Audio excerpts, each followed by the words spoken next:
बिस्मिल्लाहिर्रहमानिर्रहीम अस्सलाम वालेकुम। आज हम डिस्कस करने जा रहे हैं फाइलम मोलस्का और उसके जनरल करैक्टरिस्टिक्स। ये आज का हमारा लेक्चर नंबर 13 है, चैप्टर नंबर 1 एफएससी पार्ट 1 का। तो चलें हम स्टार्ट करते हैं। फर्स्ट इसकी करैक्टरिस्टिक देखें तो ये सॉफ्ट अनसेगमेंटेड बॉडी इसके पास होती है, यानी कि ये इसकी जो टिश्यू होते हैं वो बहुत ही ज़्यादा सॉफ्ट होते हैं इंटरनल।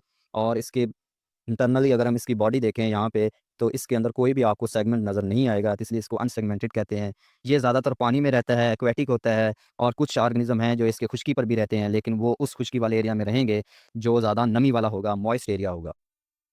ये ट्रिप्लोब्लास्टिक है, यानी कि इसके पास 3 जर्म्स लेयर होती हैं। एक्टोडर्म है, मेसोडर्म है और एंडोडर्म है। ये इनके पास 3 जर्म्स लेयर हैं। ये बायलेटरल सिमेट्री है इसके पास, यानी कि इसको जब हम डिवाइड करेंगे तो ये 2 equal right and left part में डिवाइड होगा, जो एक दूसरे के मिरर इमेज होंगे। इसके पास ट्रू सिलूम है, यानी कि बॉडी कैविटी है इसके पास। तो ऐसे ऑर्गेनिज्म को हम कहते हैं जिसके पास बॉडी कैविटी हो, उस ऑर्गेनिज्म को कहते हैं सिलोमेट। ठीक है। अब इसकी बॉडी डिवीजन देखें तो इसकी बॉडी के 3 पार्ट्स हैं। हेड है, विसरल मास है। विसरल मास कहते हैं इसका जो ऑर्गन्स होते हैं उसको कहते हैं विसरल मास, जिसमें डाइजेस्टिव ऑर्गन है, एक्सक्रीटरी ऑर्गन है और रिप्रोडक्टिव ऑर्गन है। इसी तरह इसके पास फुट भी होता है, ये इसका थर्ड पार्ट है जिसके ज़रिए ये मूवमेंट करता है। तो सबसे पहले हम देखते हैं मेंटल और मेंटल कैविटी। ये क्या होती है? मेंटल कवर विसरल मास।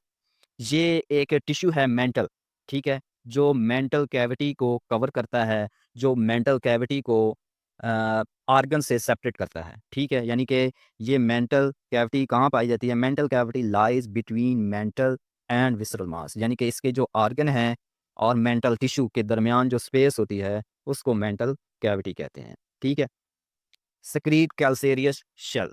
अब इसका काम क्या होता है मेंटल कैविटी का, या मेंटल का काम क्या होता है? मेंटल का काम होता है, ये जो आपको नज़र आ रहे हैं मोलस्क के ऊपर शेल नज़र आ रहे हैं, इन शेल को बनाना, इस शेल को बॉडी से बाहर सक्रीट करना और बॉडी के ऊपर फैलाना, ये काम किसका है? ये मेंटल का काम है।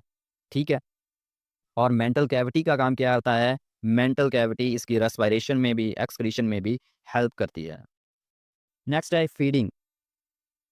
इसके पास एक ऑर्गन होता है जिसको रेस्पिंग ऑर्गन कहते हैं। रेस्पिंग का मतलब क्या होता है? रेस्पिंग का मतलब होता है किसी चीज़ को पकड़ कर काटना, उसको हम क्या कहते हैं? Respiring organ.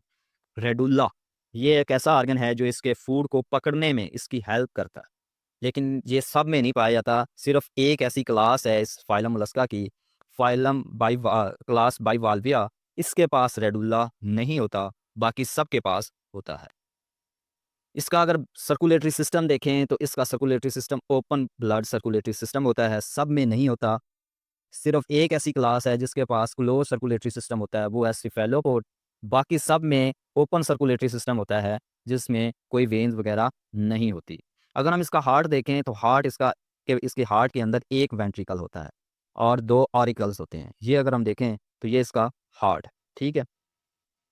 नेक्स्ट है डाइजेस्टिव एंड एक्सक्रीटरी सिस्टम। तो इसका जो डाइजेस्टिव सिस्टम है वो ट्यूब लाइक गट होती है। अगर हम यहाँ पे देखें तो इसका आपको डाइजेस्टिव सिस्टम नज़र आएगा। ये सारा इसका डाइजेस्टिव सिस्टम है, ये वाला। तो ये ट्यूब लाइक है, ठीक है। तो इसको हम क्या कहते हैं? इसका जो गट है वो क्या है? ट्यूब लाइक है। और कहाँ से स्टार्ट होता है डाइजेस्टिव सिस्टम? माउथ से स्टार्ट होता है और एनस तक जाता है। इसके पास नेफ्रीडिया भी होते हैं, जिसको पेयर्ड नेफ्रीडिया कहते हैं। यानी कि नेफ्रीडिया क्या होते हैं? नेफ्रीडिया इनके एक्सक्रीटरी ऑर्गन है, यानी कि जो एक्सक्रीशन में हेल्प करते हैं उसको हम क्या कहते हैं? नेफ्रीडिया। ठीक है, जो कि क्या करता है? वेस्ट मटेरियल को बॉडी से निकालता है। Cilia help move coelomic fluid to nephridia. और इसकी बॉडी के अंदर, नेफ्रीडिया के अंदर सीलिया होते हैं। सीलिया का काम क्या होता है? ये बॉडी फ्लूइड को, सिलोमिक फ्लूइड को मूव करके कहाँ लेकर जाता है? नेफ्रीडिया के अंदर लेकर जाता है।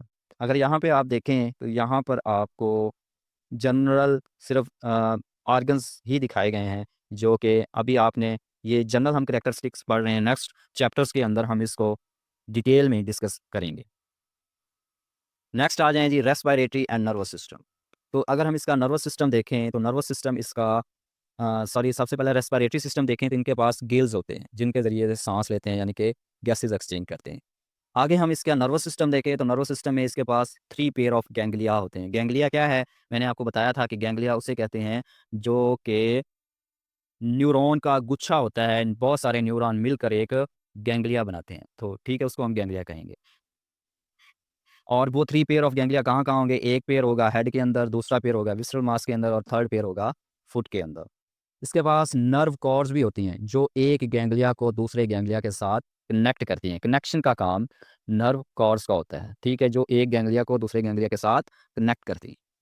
नेक्स्ट अगर हम इसकी रिप्रोडक्शन देखें, तो रिप्रोडक्शन एंड लोकोमोशन। सबसे पहले हम लोकोमोशन देखें, तो लोकोमोशन इनके पास मस्कुलर फुट होता है। यहाँ पे आप देखें, ये इसका फुट है, जो इसको मूवमेंट कराने में हेल्प करता है, और ये मस्कुलर होता है, यानी कि कंट्रैक्ट और रिलैक्स करता है। अब इसके अंदर रिप्रोडक्शन की बात करें, तो ये यूनिसेक्सुअल होता है। यूनिसेक्सुअल का मतलब क्या है कि इसमें मेल और फीमेल दोनों अलग होते हैं। अगर हम इसकी मूवमेंट की बात करें, तो ज़्यादातर ये क्या होते हैं, मोटाइल होते हैं, एक जगह से दूसरी जगह मूव करके जाते हैं। लेकिन बहुत ही कम ऐसे हैं जो कि सेसाइल हैं, एक ही जगह रुक कर रहते हैं, ठीक है? नेक्स्ट हम इसकी क्लासेस देखें, गैस्ट्रोपोडा। ये इसकी क्लास है, इसके अंदर स्लग आ जाती है और गार्डन स्नेल आ जाता है।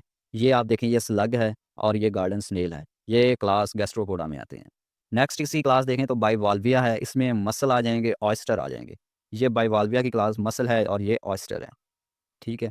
लास्ट पे इसकी क्लास देखें, तो वो सिफेलोपोडा है, इसमें ऑक्टोपस और कटल फिश आ जाएंगे। ये आपको कटल फिश और ऑक्टोपस नज़र आ रहे हैं। अगर हम इसकी बात करें, इसको शिप वॉर्म भी कहते हैं। ये एक ऐसा मोलस्क है जो लकड़ियाँ खाता है, यानी कि लकड़ी की कोई भी चीज़ बनी होगी उसको ये ख़राब कर देगा।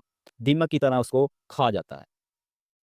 दूसरा अगर हम यहाँ पे देखें, ऑयस्टर बहुत ही ज़्यादा इम्पोर्टेंट है, इसका कल्चर किया जाता है और इसके ज़रिए से मोती बनाए जाते हैं, जो कि बहुत ही ज़्यादा महँगे होते हैं।